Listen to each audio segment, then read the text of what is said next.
Chhatrapati Shivaji Maharaj terminus पासून airport station पर्यंतचा हा जो काही एक सेक्शन आहे याच्यामध्ये आज टीबीएम ही टनेल पूर्ण करून बाहेर आलेली आहे। त्या कार्यक्रमाला आम्ही उपस्थित आहोत।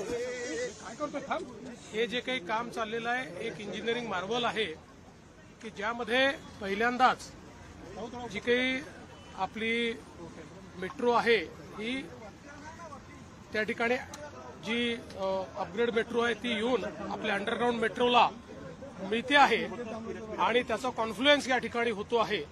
त्यामुळे एलिव्हेटेड मेट्रो आणि अंडरग्राउंड मेट्रोचा कॉन्फ्लुएन्सचा हा एरिया आहे।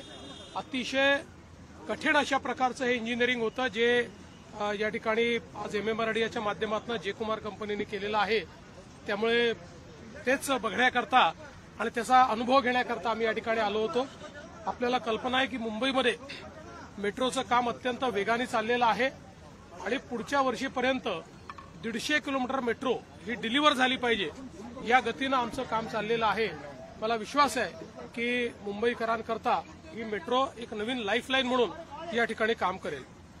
आज छत्रपति शिवाजी महाराज टर्मिनस से एयरपोर्ट स्टेशन तक का ये जो सेक्शन है यहाँ पर एलिवेटेड मेट्रो और अंडरग्राउंड मेट्रो का एकत्रीकरण एक कॉन्फ्लुएंस ऐसा तैयार किया गया है। उसका जो टीबीएम है वो आज बाहर निकला हुआ है।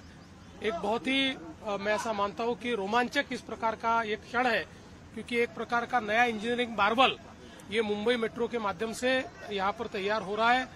MMRDA ने ये काम बहुत तेजी से हाथ में लिया है। जे कुमार कंपनी ये काम कर रही है और आप लोगों ने भी देखा जिस प्रकार से बहुत ही डिफिकल्ट कंडीशंस में इस काम को यहाँ पर पूरा किया गया है।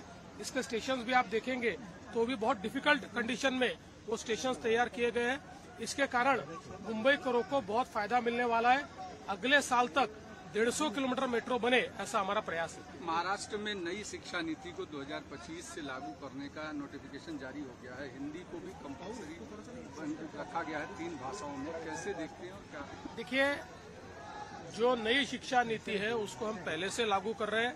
ये कोई नया नोटिफिकेशन नहीं है। शिक्षा नीति में हमारा ये प्रयास है कि सबको मराठी भी आनी चाहिए और साथ साथ अपने देश की भाषा जो है वो भाषाएं भी आनी चाहिए। तो मुझे लगता है कि इस माध्यम से जो केंद्र सरकार ने विचार किया कि हमारे देश में एक संपर्क भाषा होनी चाहिए, उस दृष्टि से ये प्रयास किया गया है। बाकी महाराष्ट्र में मराठी को कंपलसरी करना ये हमने पहले ही निर्णय, को मराठी सीखना ही होगा, लेकिन साथ साथ वो अंग्रेजी भी सीख पाएंगे, हिंदी भी सीख पाएंगे और कोई उनको लैंग्वेज सीखनी है तो वो भी सीख पाएंगे।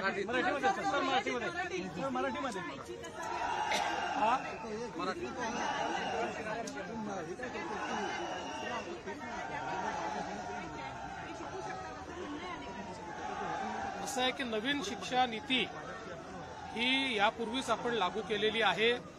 त्यामुळे याच्यामध्ये कुठलेही नवीन निर्णय आपण घेत नाही आहोत। महाराष्ट्रामध्ये मराठी प्रत्येकाला आलंच पाहिजे हा आपला आग्रह आहे आणि त्यासोबत देशामध्ये एक संपर्क सूत्र तयार करण्याकरता हिंदी एक भाषा आहे की जी संपर्क सूत्राची भाषा आहे। त्यामुळे हिंदी देखील लोकांनी शिकली पाहिजे अशा प्रकारचा यामध्ये प्रयत्न आहे। पण कोणाला इंग्लिश शिकायचं असेल तर इंग्रजी शिकता येईल किंवा अन्य भाषा शिकायच्या असतील तर कुठलीही भाषा शिकण्यापासून कोणालाही मनाई नाही। देवेंद्र जी, कल Uddhav Thackeray, thank you sir.